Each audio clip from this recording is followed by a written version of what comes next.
So hey guys, আমি আরিফিন চলে এসেছি তোমাদের সামনে আবার একটা ইন্টারেস্টিং মিনি ব্লগ নিয়ে। সো আজকে ছিল একটা বিয়ে, আমরা চলে গেছিলাম বিয়ে বাড়ি। তারপর থেকে গাড়ি ডেকোরেশনটা খুব সুন্দর করেছে, দেখতেই পাচ্ছ। এদিকে আছে আমাদের রিমন ড্রোন, আর এখানে আছি আমি।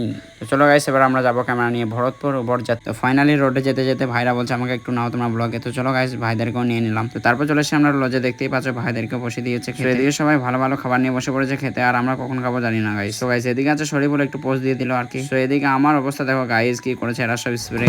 তারপর আর কি আমরা বসে বললাম খেতে, আমি আর শরীফুল এক জায়গাতে বসে। তারপর আমরা ভাইকে নিয়ে চলে গেছিলাম একটু আউটডোর শুট করতে। তো এদিকে আছে দুটো ক্যামেরা, আর আমি এদিকে একটু রেস্ট নিচ্ছিলাম আর কি। আমার ফটোশুট করা হয়ে গেছিল। লজে এসে দেখি বিয়ে রেজিস্ট্রি করতে বসে গেছে সবাই। তো বিয়ে রেজিস্ট্রি সবকিছু টান করার পর এবার আমরা বসে গেলাম খেতে। সেদিকে আমি খেতে বসে গেছি, দেখতেই পাচ্ছ। আর আমার পাশে আছে আরেকটা ক্যামেরাম্যান শফিক, আর পেছনে আছে আমাদের ক্যামেরাম্যান শরীফুল। তো তারপর আমরা চলে যাই বিয়ে বাড়িতে মেয়ে বিদায় করার জন্য। তো মেয়ে বিদায় হয়েছে, বিয়ে বাড়িটাকে টাটা করে আমরা চলে এলাম। তারপর আমরা কাদা রাস্তাতে গুটি গুটি পায়ে আগিয়ে চললাম গাড়ির উদ্দেশ্যে। তো ফাইনালি আমরা হেঁটে হেঁটে আসার পর উঠে বললাম একটা চার চাকাতে। আজকের মিনি ব্লগটা এখানে শেষ করছে। তোমরা ভালোবাসা দিলে আবার পরে মিনি ব্লগে দেখা হবে। Bye bye.